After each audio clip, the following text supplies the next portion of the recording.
cut up for this. But you fix the Cerritos all the time. Yeah, but this is different. We're talking about a fancy cruiser stuffed with puffy monarchs. I'm gonna go tell Billups he should use someone else. No, you belong there as much as anyone else. You need to get outside your comfort zone. But I love my zone. It's so comfortable. So you'll really turn down working on a whole new engine? Well, it would be nice to see how the other half channels their antimatter. That's the ticket. Just ignore all the fancy gowns and make sure not to say anything rude. Be careful how you stand. Oh, and you should definitely learn how to curtsy.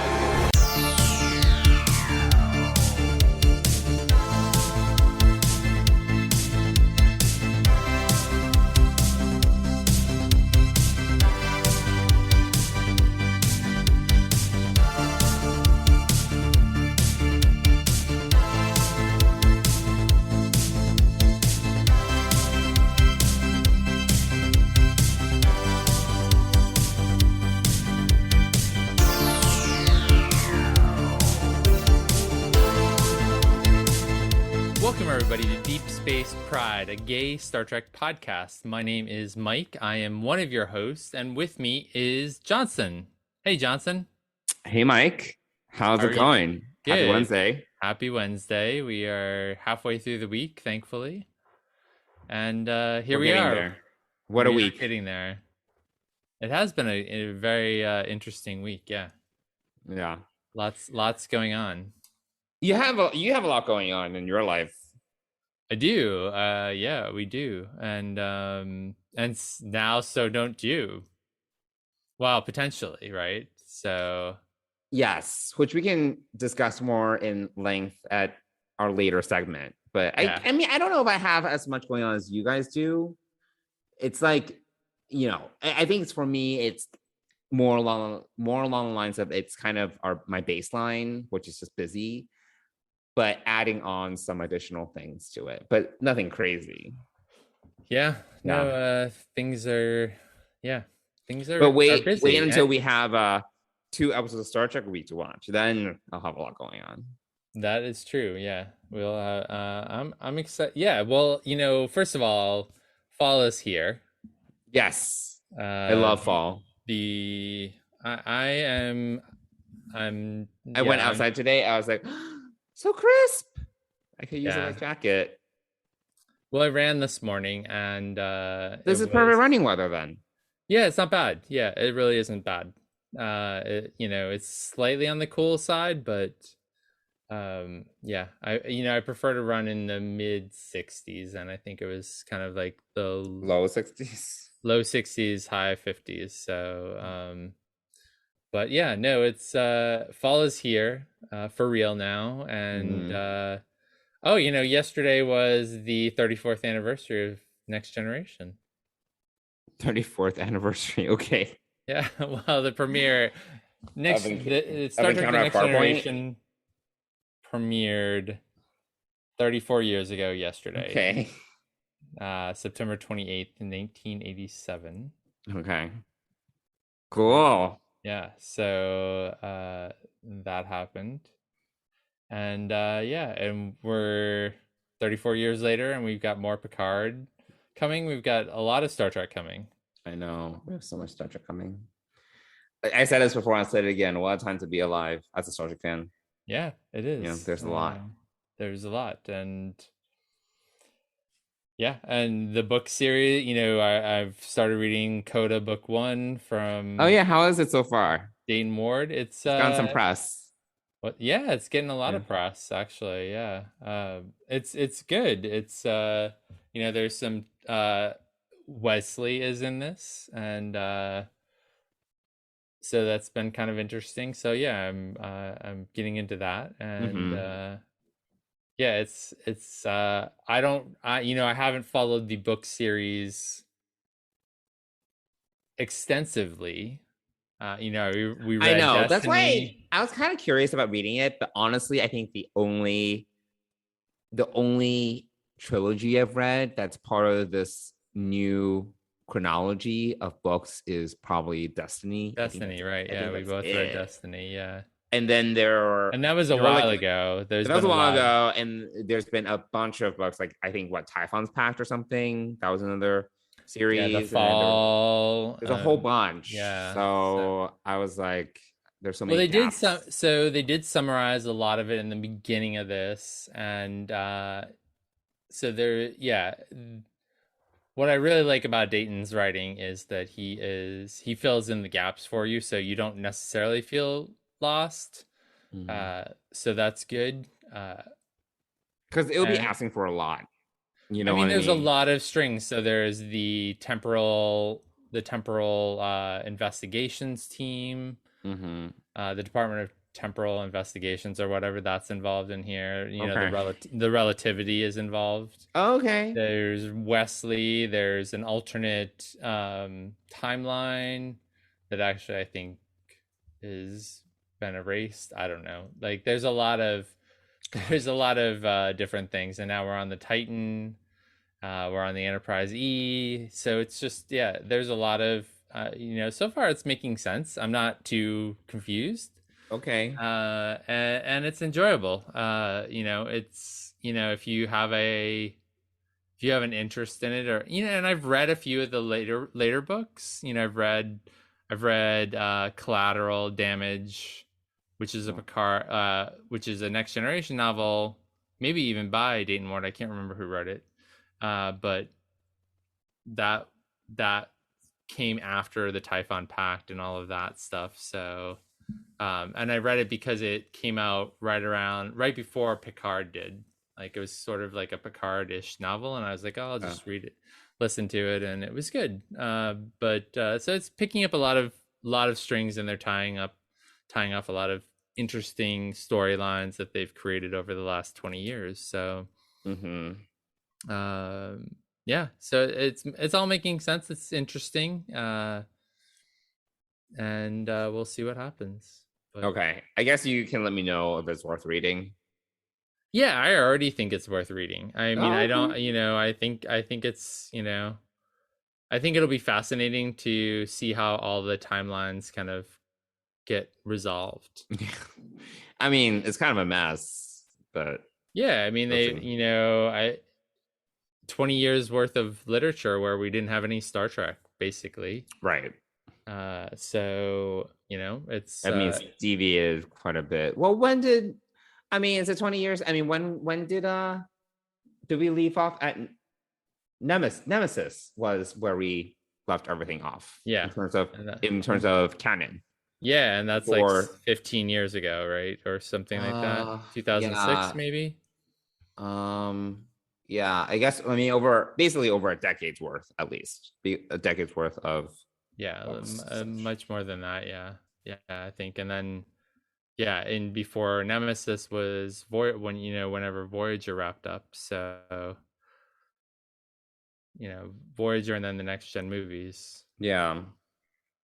So, but in between all of those things, I think in that same time frame when those were still running, they were still doing some literary stuff. And Yeah, but then was it with Destiny or was it some other books where they started to try to make the book series more? Because before it was just like, it's like whoever wrote whatever, they had to tie together. Right. And then they made a concerted effort to kind of unify the novels in terms of some sort of consistent chronology.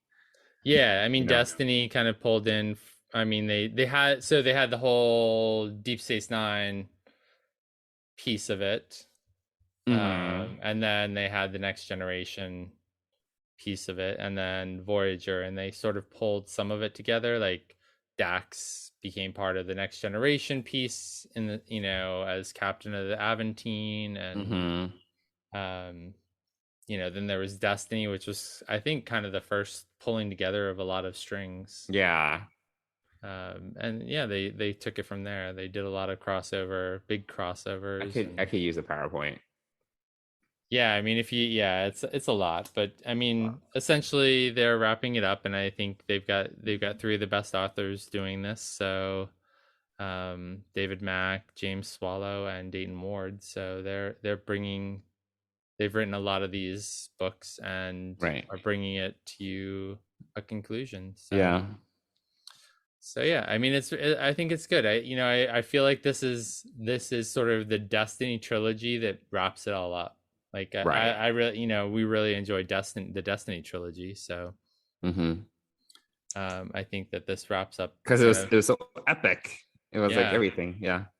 Yeah, so definitely, I've already I don't even know how far I'm through it, but I'm enjoying it, and I think Okay. it's worth picking up. Yeah. All right. Cool. So Well, we have that recommendation for our viewers, there we go. listeners, whatever. Yeah, definitely. Yeah, I mean, and Dayton Ward's one of the best Star Trek writers out there, to be honest. So Mhm. you know, he's been on the Trek Geeks podcast, several other podcasts. So he's kind of a friend of the network and family. So, but he's also an incredible writer, and he actually, he began writing for Star Trek when they ran the Strange New Worlds contest. He was the winner of book 1 of the very first Strange New Worlds. Oh, cool. So yeah, I remember reading his first short story that was in there. I didn't pick that up. I know what you're talking about. I didn't. Yeah. Yeah. So that's and then while I was doing work this afternoon, I was watching a little Into Darkness, and which I still have only seen one time. Oh yeah, I mean it's good. I mean, and is it on Netflix? It is not. Paramount Plus. I bought it through iTunes, so I don't know where the first Star Trek is on Netflix. Star Trek 2009 is on Netflix. Okay. But I don't know. I didn't look further. After I realized that it wasn't in Netflix, I didn't actually go and check Paramount, but I just jumped over. I knew I had purchased it a long time ago. So. Okay. Got it. Anyway, so that's what I've been watching, other than Lower Decks, which is good.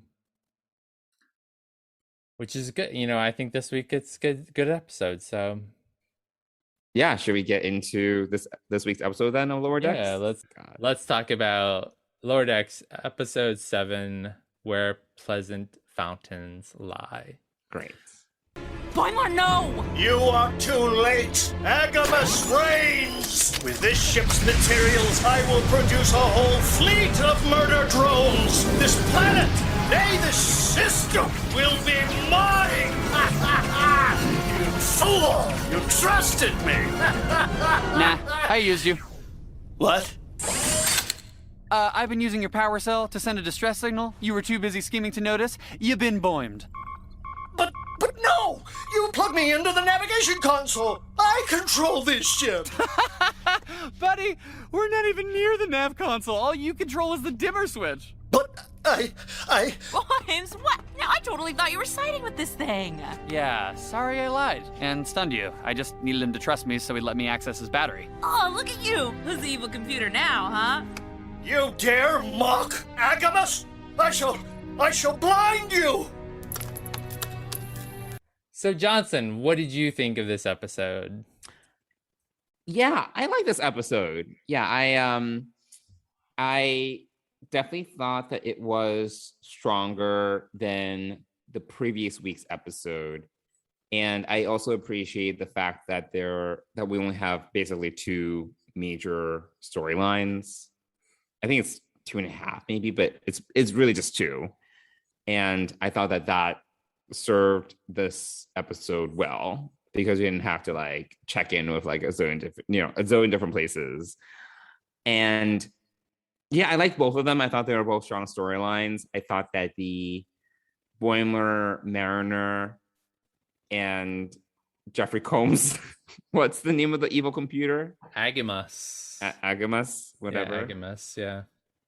First of all, it was great to have Jeffrey Combs. I don't know why he's not on any of the new series. I feel that he needs to guest star, and honestly, with makeup, whatever, he's you can't tell, he's always under makeup. It's not he's aged so much. It's he can play whatever character. True, yeah. I would love to see him back on any of the series, honestly, because I feel he can do no wrong with the characters that he plays. This is obviously he's in an animated series, and it's really just his voice, but it was still really nice just to have him just on the show. and his voice is so recognizable that it was just great for him to be there. Yeah, I felt that the Boimler Mariner plot, other than the Jeffrey Combs guest starring of it all, I thought that it was good. I got annoyed at Mariner because, well, you know, the part where Agamus shows Boimler that basically Mariner went to Ransom and just told Ransom that Boimler wasn't ready for the mission that he was going to go on. At first, I wasn't sure if that was being like made up, like, you know, if it was, you know, I wasn't sure about that, and I had to, you know, kind of think about that. But it seems like because Mariner didn't deny it, I guess it did happen. So I was kind of annoyed that Mariner did that. That was kind of surprising, and I would actually like to see there to be repercussions from that, from a character development standpoint, because I think I think that's an interesting plot point where essentially Mariner underestimated Boimler. Not only underestimated Boimler, but, you know, basically going to his boss and being like, hey, he's actually not ready for what you assigned him. That's like not good. You know, that's like basically, you know, if another employee at my work went to my boss and said, I don't think you should assign Johnson this job, like that is not good. You know, I would be so fucking pissed off. Yeah, absolutely. I agree. You know, that's not actually okay. And I feel like that wasn't really resolved in the episode. Like, you know, like we got the scene where Mariner's like, oh, you know, like when it turns out that Boimler was kind of tricking Agamus, sorry, or whatever, you know, that he was like kind of playing along the whole time. Mariner recognizes that Boimler actually did a great job, but I don't really feel that we fully resolved the fact that Mariner went behind his back, you know. So I feel I kind of hope that there's more to that. What I don't need more of is more like back and forth about Boimler being on the Titan. I feel that we kind of keep on going back to the same well in this season, I think. So I'm like, I feel like we can move past that a little bit. I feel that if we want to develop this whole plot line where it's Mariner kind of underestimating Boimler and Boimler kind of growing into his own, you know, like that's fine, but we don't need the back and forth tit for tat for like, you know, you went to the Titan, oh my God, the Titan, you know, like that's getting tiresome for me. So yeah, I don't know what your thoughts are about that. Yeah, I would agree. I mean, I think overall, I think that this season is a little bit rougher around the edges than the first season. Yeah, a little. You know, it's pretty widely believed that the first season of Lower Decks is probably one of the best first seasons of any Star Trek series ever. And you know, I think I feel like they're suffering from some sophomore slump here. A little bit, yeah, because there have been a few episodes. I mean, you know, I think you and I actually would agree on this. There have been a few episodes where that wasn't that great an episode. Meanwhile, I think season 1, it was almost every episode we thought was really good. Yeah, you know, good and not great. So yeah, exactly. Yeah, and I think that that's what we're struggling with this season, is that it's trying to find its footing. I think that, you know, the resolution of bringing Brad Boimler back from the Titan was, it's been done before. I mean, this was definitely a different take. I didn't mind it. But I think, we've gone back and forth over Mariner feeling slighted because he left, and then resolving it to some extent, and then bringing it back up the next week. Like, we can't seem to get over some things that seem resolved, and then there are other things that aren't resolved, that like this whole, you know, like her going to Ransom and getting Boimler reassigned. I think we've pointed out more often than not this season that there are some unresolved things. There are a lot of things left on the table, and the stuff that we are given to watch and listen to and see are things that are kind of repetitive in a lot of ways. Yeah, like we talked about this last episode, it took us a while to address, for just one example, that Rutherford lost a year of his memories. You know, like we touch on it in episode 1 of this season, and then 5 episodes later, we talk about it again. Otherwise, it's kind of just left out there. But it's like, why kind of leave it out there? Why not kind of address it and evolve it? And instead kind of just dip back into just old interactions, like old things like that, I guess. Yeah, I think I'm worried in the sense of we're calling this show Lower Decks, and we've seen a lot of Upper Decker storylines this season. And also you have to, one of my things about this week is you see Boimler kind of grow in this episode, despite being undermined by Mariner and having to take this assignment. You see him actually be pretty crafty and, stand up to Mariner and shoot her, actually stun her. Right. And,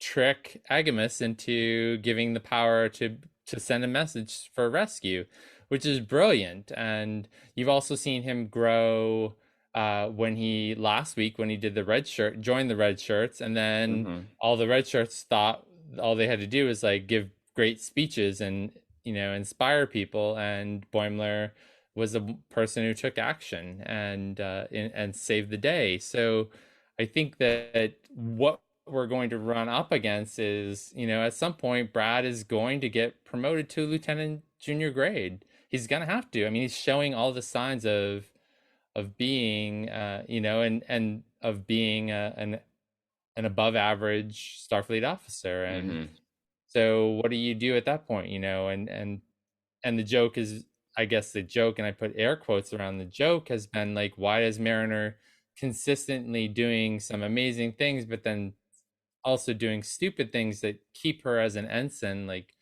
well, she self-sabotages, right? Like, she doesn't want to. She does, absolutely. Yeah. And it doesn't want to sense. kind of go become an upper decker. We've explored that a little bit, but she shouldn't be preventing someone else from, like, she shouldn't be, especially in this case. She can self-sabotage all day, but she's sabotaging Boimler's career at the same time. That's not okay. That's not okay. And I think so. There are, we're kind of pressing on some places where this isn't great Starfleet behavior. And so I think it's really wildly inconsistent. And I love the characters. I love the actors who voice them. I think this is a great cast, and I feel like maybe what we're missing, or what they're doing is this is really episodic comedic TV, and we're just supposed to forget that we watched it last week and just watch it for the episodic nature of it, even though they maybe that's the whole point. We're just sort of supposed to forget what happened last week, and a la Next Generation, right? But every other show that's on is a serialized show. So it's hard to, but we're still getting these like character arcs. It's not like, even though there might not be a serialized narrative or big mystery of the season, I think we're still being given these character growth arcs. It's just, I don't know if we're kind of staying one place, or we feel, or I don't know if because the you kind of talked about it, like the show is called Lower Decks. So do we feel like all these major characters need to stay as ensigns for the entire run? Like, I don't know. I hope that's not. Yeah, right. Exactly. Like that's like not practical. They can't stay ensigns for like 6-7 years. That's not going to work. Right. Yeah, exactly. And I hope we're not going to be put in that kind of situation where they feel like, it's like Veep. This is a good reminder. I don't know if you watched all of Veep. Did you watch all of Veep? I've not watched all of Veep, no. Okay. Well, at some point, Celia Meyer becomes president. And then there was like this joke where it's like, should this show still be called Veep if she's the president? And it was fine. We shouldn't, I don't think that we should. Hopefully Mike Mann doesn't feel like, oh, he needs to make sure that everyone, stays junior. just to make sure that we are aligning with the name of the show. Yeah, exactly. I mean, there's also an opportunity to create additional characters, right? And also to see these characters come back in a way, as lieutenants or whatever. I think that, I feel like, and I feel like the struggle with this is really on Mariner and Boimler. I don't really feel this way quite as much about Tendy and Rutherford. I think that they're both kind of happy with what they're doing, and aren't really obviously looking for promotion or right. So there's that aspect of it. So I think at some point they're gonna have to figure this out, and find a new balance. And so what if it's called Lower Decks? It's still,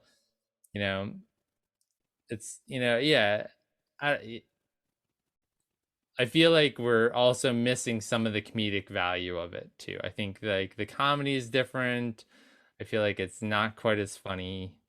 It's still enjoyable. It's still enjoyable Star Trek. I think that this is one of my favorite episodes of the season because, we have a ship, an alien ship. We have some mystery. I really did feel like, oh my gosh, did they just kill Rutherford? We had, right. I was like, no, they couldn't have done that. I was like, he just came back. Right. Yeah, exactly. I mean, it's just, and actually Rutherford kind of comments to Tendy, is like, we have to, when you're in Starfleet, you kind of have to face these life and death things all the time. And it, it's sort of a joke, and, it sort of comes back to what we dealt with Shax. So it was, but for a couple of minutes, I was like, wow, they really just kill Rutherford again? Yeah, that'd be interesting. Or not again, but you know what I mean? Like, right. There was definitely, that's actually, there was, I was bought into that piece of the story. Like, you see them all in shock over the loss of Rutherford, and,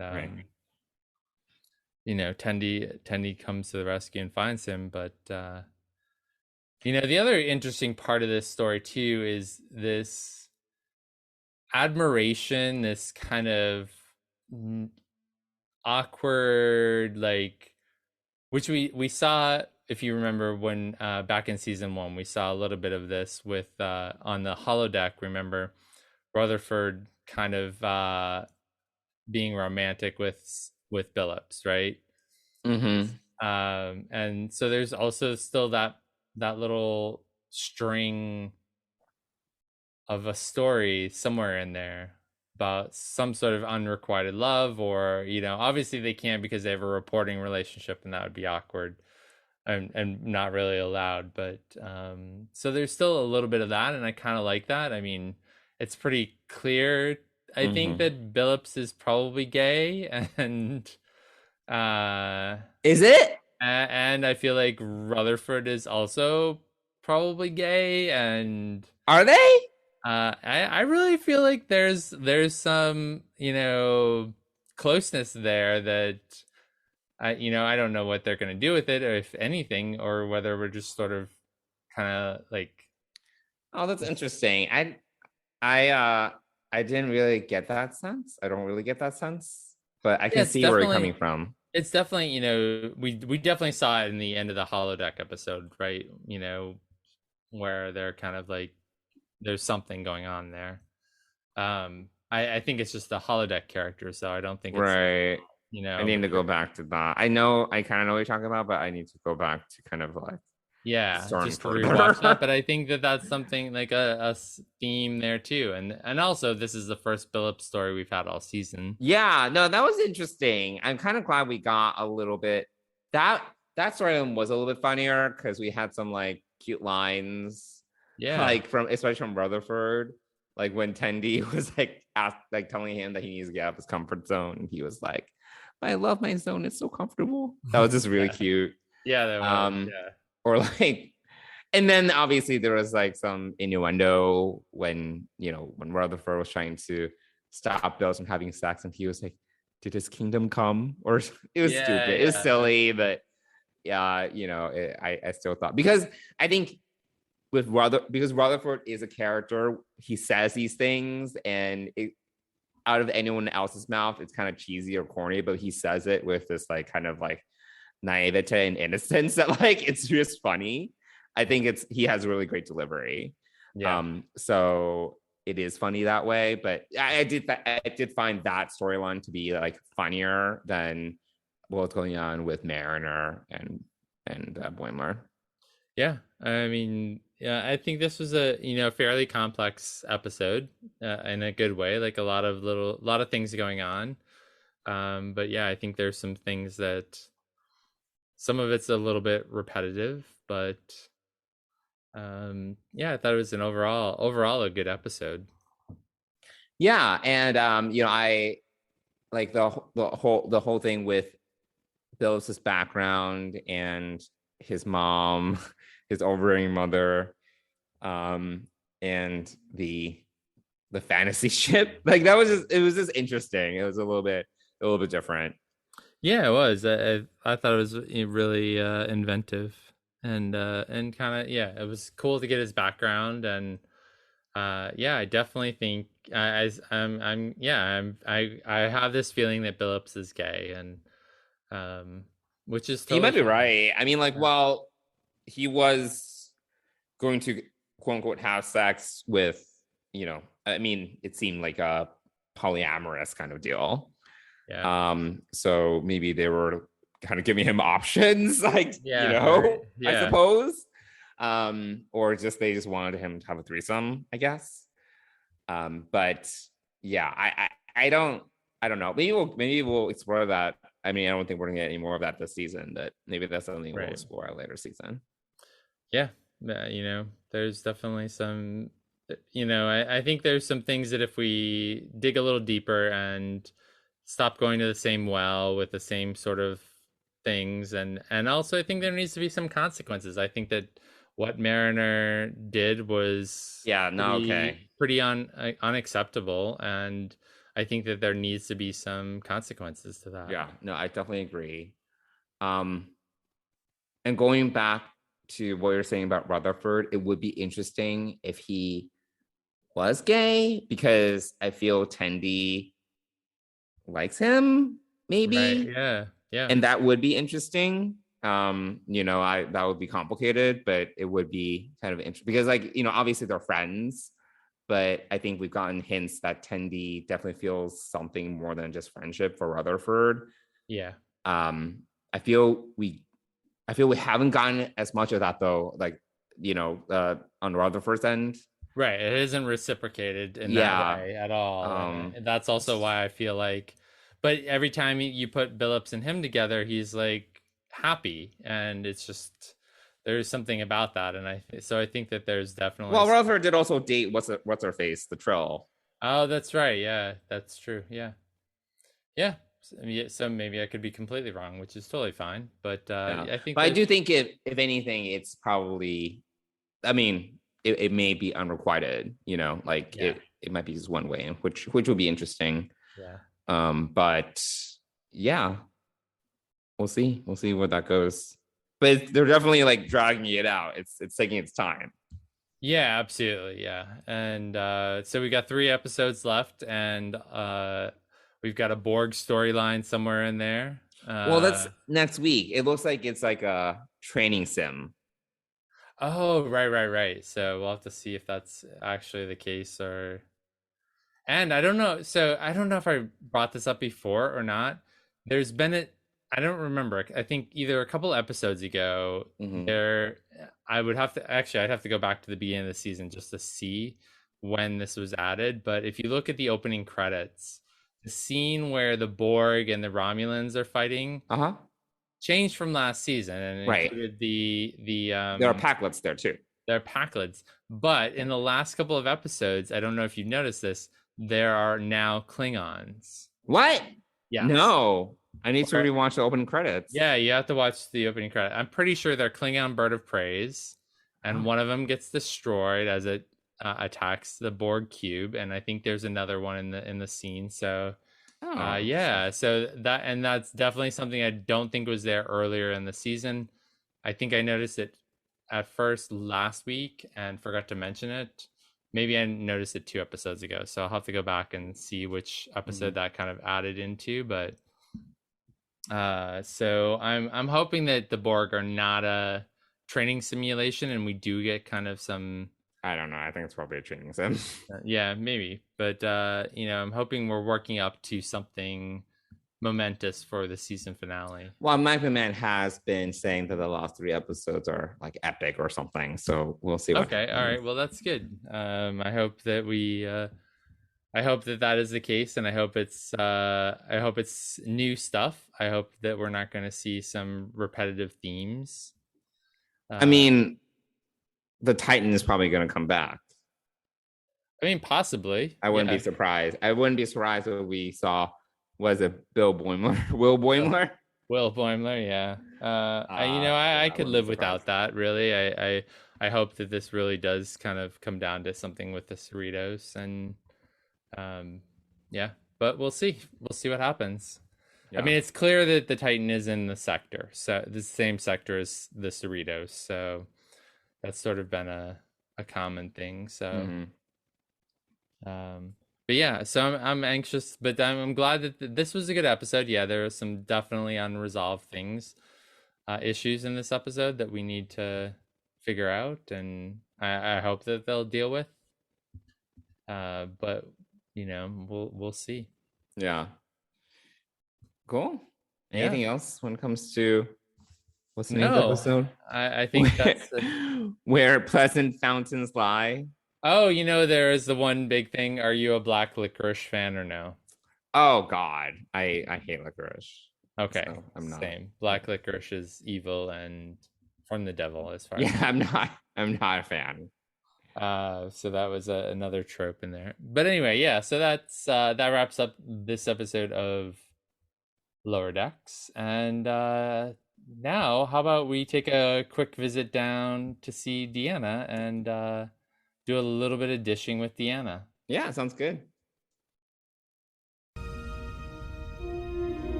Come in. Hi. You got a minute? Sure. Cool. So Mike, what's been? Oh, are you asking me first? Oh yeah, no, it's your. Yeah, I often leave these off, so I'm gonna ask you to. Okay. What's going on in your neck of the woods? What there's a lot going on. Yeah, I may have gotten a head injury this week. Yes. Because I was sharing with you. I was stupid because I was working out on Sunday night and I fell off my pull-up bar and I hit my head, and I may or may not have lost consciousness. I am not sure. But I definitely was on the floor and was stunned for a second. And I'm fine. I'm not dying. I don't think I'm dying. And I had a headache afterwards, and it's almost gone. But Dennis was saying that I might have had a minor concussion. And usually, if that's the case, it takes a week or something to fully recover, week or two to fully recover. So that was dumb. I would advise people to. A little scary. No. A little bit, yeah. No, and I was saying to you that if it made me think if I died, they would have found my body days later. And I was saying that this is the perils of living alone, where if you are injured or something along those lines, no one knows until who knows, the next day, or if it's the beginning of the weekend and you don't have plans, who knows, could be dead for days. So I think given that we talk almost every day, we don't really talk on weekends though. We don't really talk on weekends. And do you want to know why? Because your busy social life. Yeah, but you're not by, the thing is the weekdays we're both by our computers. We're just slacking. Yes. But weekends, you're not by your computer all the time, or you're not not as much. Not as much anymore. And but also, you have booked up your meals for the weekend well in advance. I mean, Dennis reached out about a dinner 3 weeks from now, and you're like, nope, I've got plans. Yeah. And I was like, October's booked. That's crazy. There's no reason why October. So let's talk. So this brings up a great question tied to some other things that are going on in your life, right? So, true or not true, you signed up for a matchmaking service? I did. So yeah, this was the head injury was definitely not a catalyst for this. I was already I've been thinking about doing this, and I promised a friend of mine that I would do it like by another friend, not different friend, friends that are in our group, but another friend. Yeah, another friend. He's been really pressing me about it, so I promised that I would basically do it. It just so happened to coincide with this injury where it was definitely not timed that way. It just so happened that way. So Monday, the next day, I signed up because I was originally gonna sign up Sunday, but then I was looking into it, and they were like, you basically get charged immediately when you sign up. So I was like, well, I'm not working on Sunday, so I'm gonna sign up Monday. Yeah. So I signed up Monday, and then they sent me a survey, and it was, so I signed up for the listeners that are curious, it's a gay matchmaking service. It's called Gay Equation. I was debating between Gay Equation and Talkify. Talkify is actually a pretty big one, but they mostly serve straight clientele. Right. But because they're pretty big, they also have LGBTQ clientele. But then I was like, it might be better if I go for one that is specifically for LGBTQ audiences. In this case, it's mostly for gay men. So I was like, okay, let me try this. And price point wise, it's similar. It's not cheap by any means. It's an investment. It's $200 a month. Yeah. So I signed up. They sent me a survey, and it was interesting. Like it's definitely geared towards gay men because it's not the longest survey I've done, but they definitely ask you a lot of questions, like, what's your position, like top, bottom, verse, whatever. Yep. They asked like your body type, your preferred body type. Do you have any fetishes? I had to think about that one a little bit because I talked to you and a few other folks about this. I don't know if I have. I've left it blank because I was like, because there's context to it, so I didn't want to be like, I'm kind of into, of course, a little bit into, leather, but that's a very broad, a broad scale. Like, I'm not into like leather parties, but hey, if you wear a harness, that can be kind of hot, but there's such a scale to it that I was like, you know what, I'm just gonna blank because if I put anything here and there isn't like more context, they might think that I'm like really into something. So yeah, exactly. Let that be a conversation. I filled out the survey, and I am waiting for the matchmaker to reach out to me because there's supposed to be like a follow-up 90-minute interview. Yeah, I would think so. And I guess they'll kind of dig into your responses a little bit. Sure. And then kind of get an idea of what you're looking for, because the survey is not perfect because there's like, for example, I think I mentioned this to you, there's a question about like, in terms of who you might be interested in, tattoos, right? And it's multiple choice. So there are some questions that are multiple choice and some questions where you can select multiple options. Okay. In a tattoo case, it was multiple choice. So you can't pick, so they have like none, some, a lot, like the scale. Yeah. And I was like, I don't object to some tattoos, but I'm also cool with no tattoos. Like, I think that might be my preference, but if they have a couple of tattoos, that's okay. But I don't want like head to toe. But I couldn't choose like none or some, so there were some questions like that where I was like, I picked none in that case, but it makes me sound like a total prude where I was like, no tattoos at all, so there's nuance to some of the questions that I wasn't able to articulate in the survey that I would imagine the matchmaker would try to like understand a little bit more, but we'll see. This conversation hasn't happened yet. So Yeah, so I'm super proud of you actually taking this step, so that's great. We've been talking about it for so long, and you're finally doing it, which is awesome.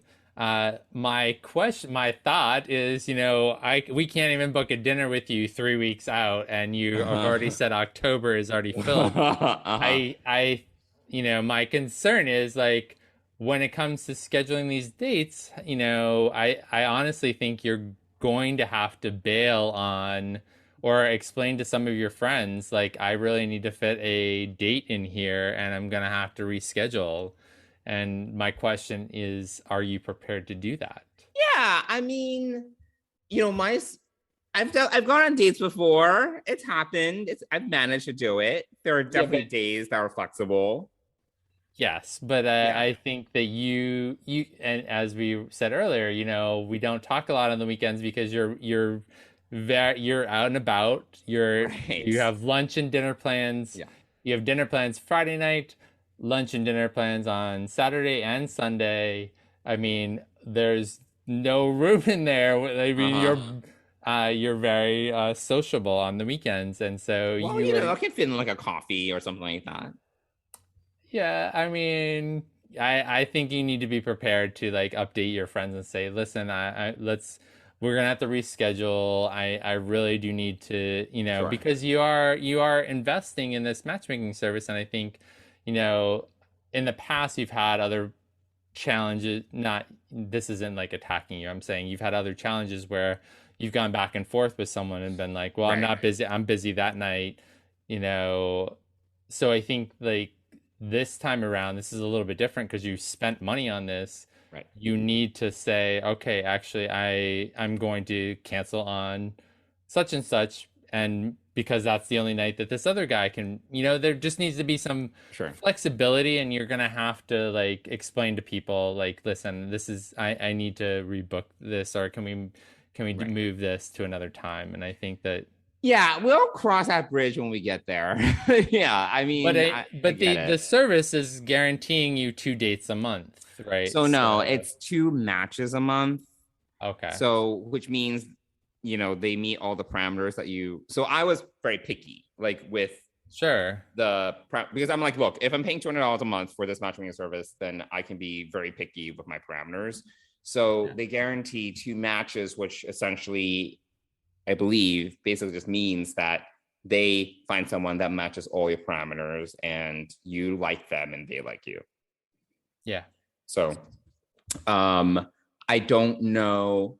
I probably should have looked into this, but they're all kind of similar. They're all kind of like, X number of matches per month.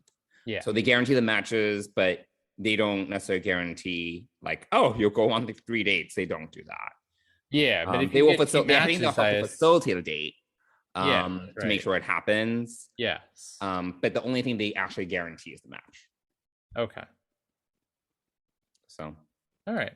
Well, so that's a big move on your part. I'm excited to see where this goes, and yeah. Yeah. No. It's definitely development. So this week, yes, my head injury is big news.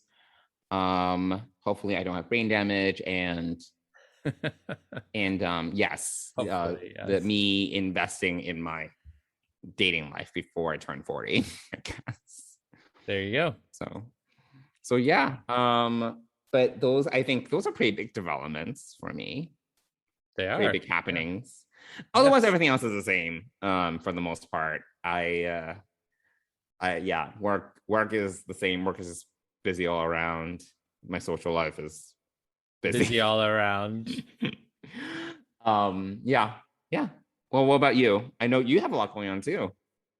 Yeah, I think the big news leading off is that probably by next week's episode we will have a dog as part of our family. Very exciting. Yeah. So that's a big deal. It is a big deal. Yeah. I mean, we dog sat a coworker's dog for a couple of nights, Mhm. and Dennis really liked coming home, and he would go right over to Mercy and say hi to her and pick her up and, Oh. spend some time with her. And he, kind of rekindled this idea in him. And I've always imagined us having a dog at some point in our life. So the fact that the dog is coming before the adoption of a kid is totally fine, and Right. maybe that's part of the process. I don't know.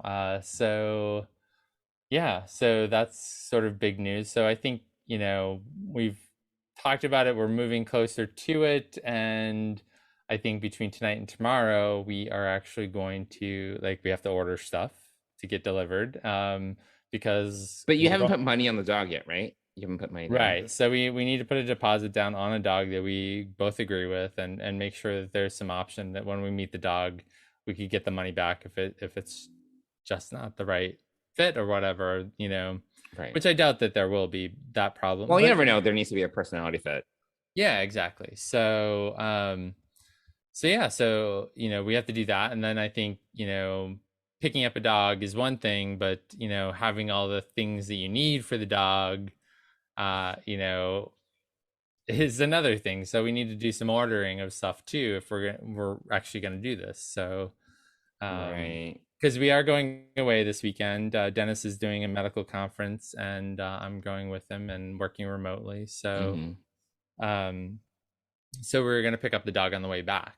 So Yeah, very but exciting. a couple of the dogs that we've looked at have been adopted, and so we actually need to decide if we're really going to do this and put a deposit down and make a commitment. Yeah. So that's the big thing. And then other than that, nothing new on the adoption front. And trying to think I what know else. that's going so slowly. Yeah, I mean, it's so adoption for gay couples is a lot harder than it is for straight couples. Yeah, I'm sure. It's not so- even that easy for straight couples.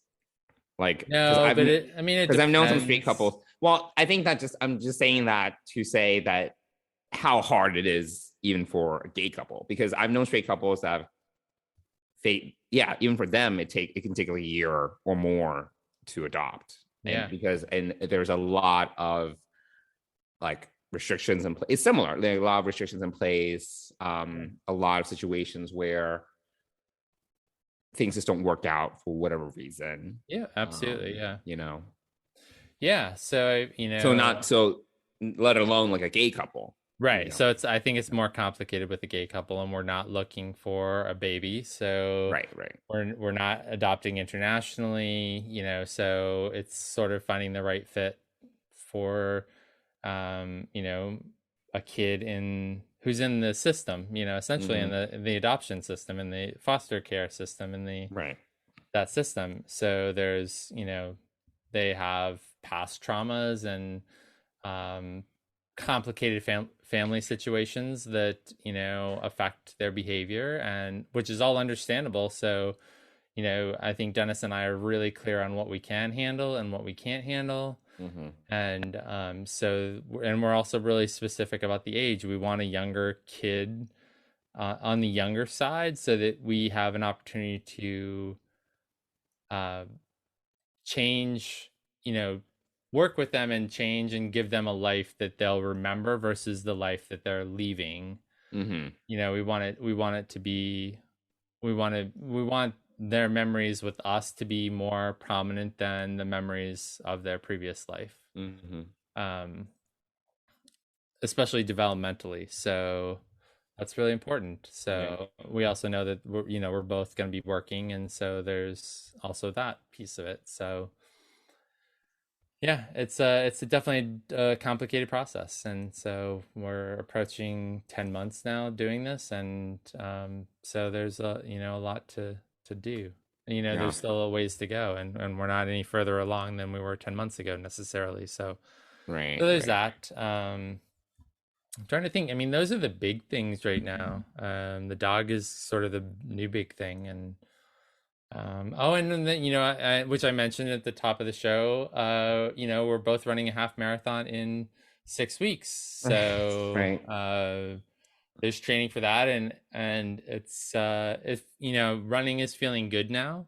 Mm-hmm. Not, I was explaining to a coworker this morning, that first mile is usually the tough one. And then you kind of get into the groove, but like, you're like, it's that first little bit, but before it was, you didn't get over that until further along, and now it's much sooner that you kind of once I'm running, I feel, I get into the groove, and it's fine. So, and I also feel stronger. My legs feel stronger, and so that's going really well. And we're, next, starting on Saturday, our number, we go up another notch. So it's we're in midway through our 4th week of training, and we've got 5 weeks left and after this, and so That's exciting. So we've goals, and we're talking about signing up for some other races too. So I think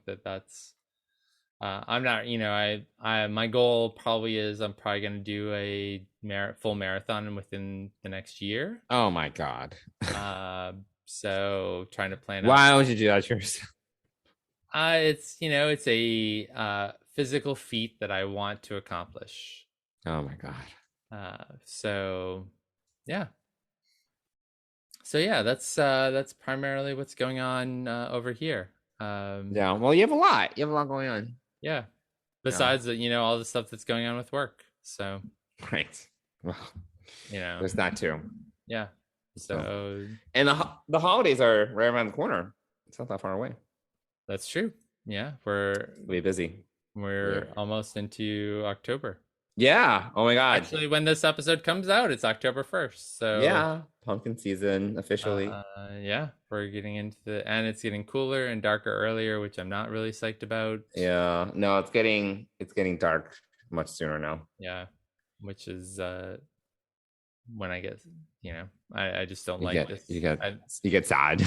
I get sad. I get seasonal affective disorder a little bit. Yeah. So yeah. But so that's what's going on over here. Cool. All right. Well, that's an update on our lives. Yeah. Do you want to talk really quickly, Mike, about our sponsor? Absolutely. Fansets is our exclusive sponsor of Deep Space Pride and the Trek Geeks podcast network. Mm-hmm. And this week coming out, what is coming out this week? I want to say, oh my God. So what is coming out this week? So October 1st. Oh, here we go. October 1st. I was looking for the list. Okay. Did not have that up. I was not ready for that transition. You mean the segment that we have every week? Yes, thank you. Sarcasm. You're welcome. So coming out on October 1st, this Friday, we have the Xindi Commander Dolim. We have Dr. Jillian Taylor from Star Trek 4. She's actually in her end of Star Trek 4 uniform, not whatever she was wearing. I don't even know what she was wearing during the film, but we have Admiral Kirk in his monster maroon uniform.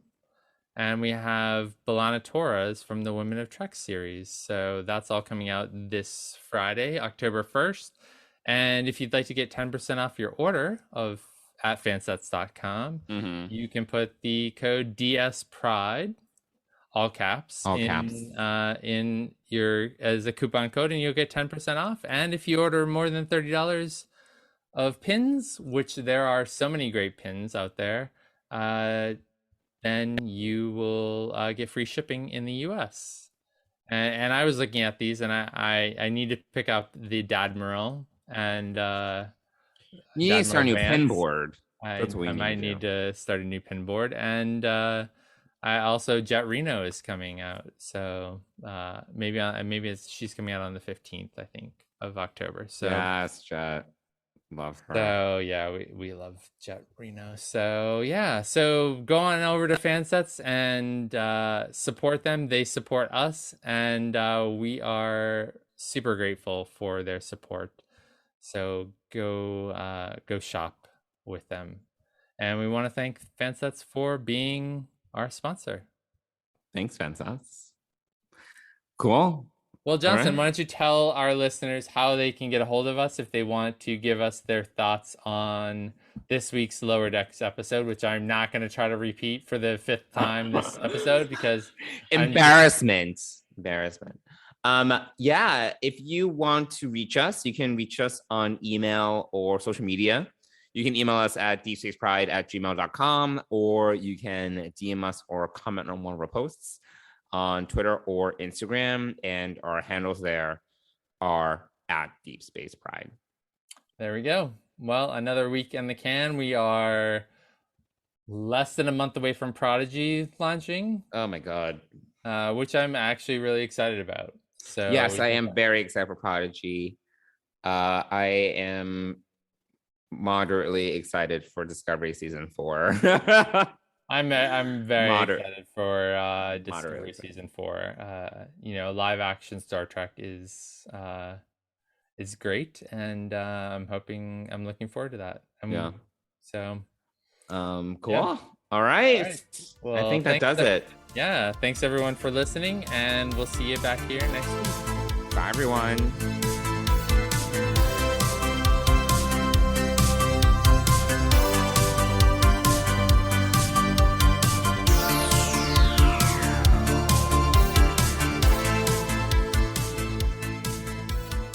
Deep Space Pride is a production of Coconut Media Works. Executive producers Bill Smith and Dan Davidson. For more great Star Trek discussion, discover the other shows of the Trek Geeks Podcast Network at trekgeeks.com, or find us in Apple Podcasts, Spotify, or your favorite podcast app.